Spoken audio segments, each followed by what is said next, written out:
What movie did you start watching then said beep this? I'm not finishing this. Giggly. I thought it might be comically bad. But no. It's just the moldy cardboard of movies. Made it through about 35 minutes before I realized that I was actively thinking about other things and tuning it out. So I turned it off. When that movie came out, I remember there was a big billboard for Roger Ebert where he was slumped over his desk with his head in his hands looking near death. The caption was, "I saw Giggly so you don't have to." Going overboard. Adam Sandler's first movie. It's amazing how it didn't end his career before it started. I only know the cover art.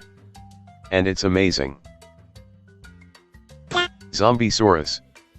I love B-movies that are amusingly bad. Ghost Shark is a particular favorite. But Zombiesaurus bought for $2 from my local Asda was so bad I couldn't finish it. Mean Girls 2. I went to a Mean Girls bar trivia night once. At one point the host asked a question and everyone in the crowd stared at each other, confused that the question referenced characters we didn't even know. The host clarified this question comes from Mean Girls 2. The entire bar booed incredibly loudly. Last year's Cats. I lasted 30 minutes and then I immediately left the theater. Human faces on roaches creeped me the hell out. As did whatever else I saw in that time frame. I saw Cats in a packed theater and we all were laughing and making fun of the film. It was one of the best movie-going experiences I've had. I had that experience years ago with Scream 3. Absolutely amazing. Every time a character walked into a telegraphed death trap, there's near silence punctuated by occasional snickering. Then they die and the whole cinema exploded with peals of laughter. Great times. My mom recorded Tyler Perry's A Madea Family Funeral the other day because that's just how bored she is. She doesn't even like Madea. I sat through the first 5 minutes before I couldn't take any more. A while later she finished it and told me Madea still sucks. The most recent Underworld movie. It was a lot more soap opera and general incoherence than anything. Beyond saving. Years back. I used to love the no-effort parody movies like Epic Movie, Scary Movie, Superhero Movie, Meet the Spartans, etc. Until I watched Scary Movie 5. When 5 came out, I couldn't see it immediately at the time so I forgot about it and rented it years later. When watching it I realized none of the jokes were funny because they all relied on referencing and parodying the horror movies of that time which were no longer relevant. It was a slog and I turned it off and returned it halfway through. Out of all of these I still maintain that Scary Movie 3 is funny, but that is largely down to Leslie Nielsen. The Will Ferrell and John C. Reilly movie Holmes and Watson. In the screening I went to, thanks, Dad. I watched a whole group of 14-year-old boys hightail it out of there in the first 20 minutes. When the least discerning movie audience of all time up and leave so soon, you know it'll be amazingly bad. The Mummy 3. I loved the Mummy series and Brendan Fraser is awesome, but my god, that was a hot pile of speep and the only movie I ever walked out of in a theater. I noped out as soon as I saw that they replaced Evie like it was no big thing. She had been my favorite character. 50 Shades of Grey. I was out as soon as she walked into Christian's office and tripped over nothing. Cause, you know, she's just so quirky and clumsy. I read the books.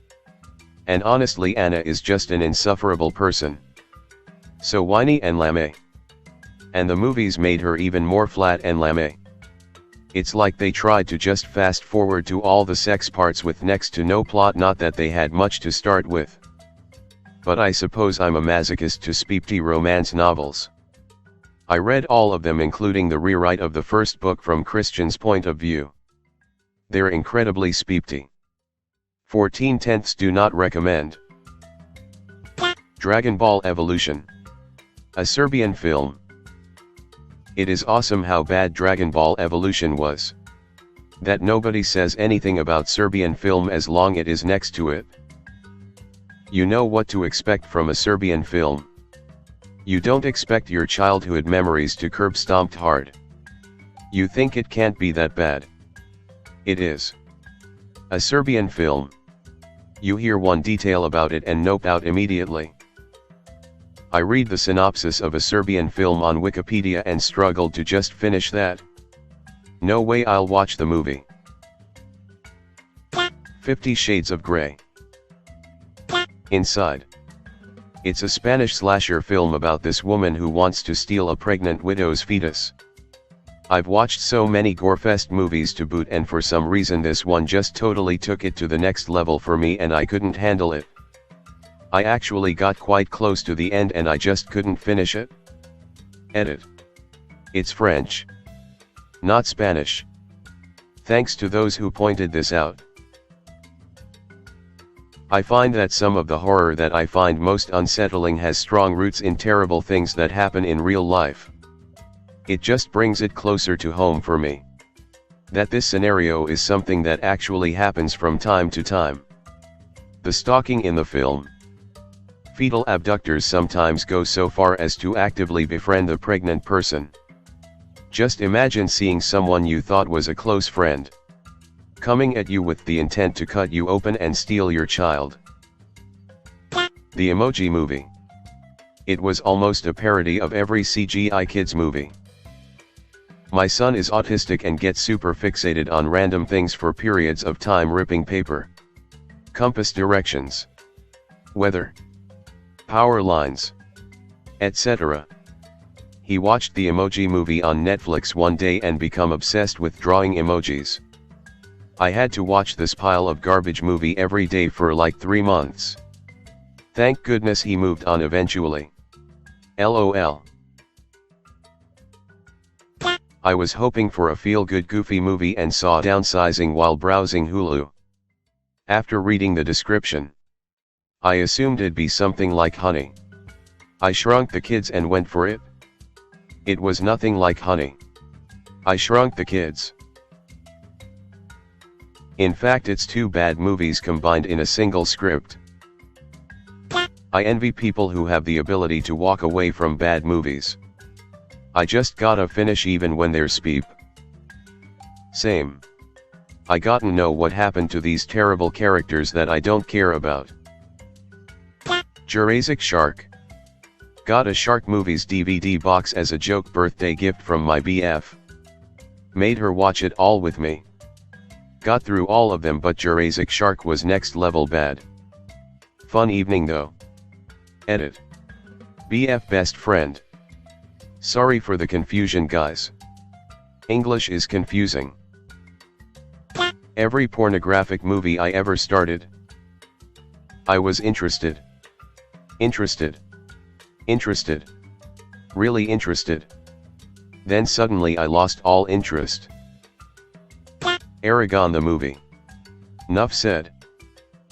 It was actually that film that introduced me to the books. I watched it, thought it was okay. Found out there were books and bought them. About a year later I decided to rewatch it because I had fond memories. Wow, it was bad. I only got about halfway in before I quit. Zoolander 2. Yeah. I actually did finish it, but it was spectacularly bad. The Robin Hood movie from a year or so back. The bad guys have machine gun crossbows. It's peeping bizarre. Edit. ERM. So this comment got a bit more attention than I was expecting.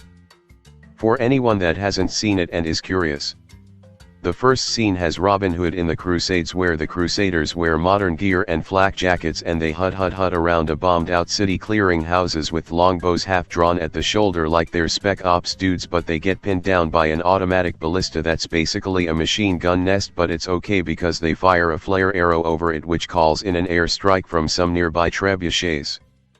I didn't hate this as much as some of the people replying, but the whole thing was so goofy and stupid that I couldn't be bothered finishing it. I just wish the My List and Continue Watching sections actually appeared consistently. They go AWOL all the time. Lost in the myriad weirdly specific genres Netflix has decided to make up that day. Avatar: The Last Airbender. I forgot we were talking about movies and got irrationally angry for a few seconds. Percy Jackson and the Lightning Thief. Huge fan of the books but couldn't make it half an hour into the movie. Literally walked out of the theater. After watching it I just consoled myself watching the emails Rick Riordan sent to the movie's director, in which he politely rips the script a new one and proclaims, among other things, this script not only doesn't work as an adaptation, but as a movie in its own right, and predicts fans will leave the theater in droves. What a guy. What movie did you start watching then? Said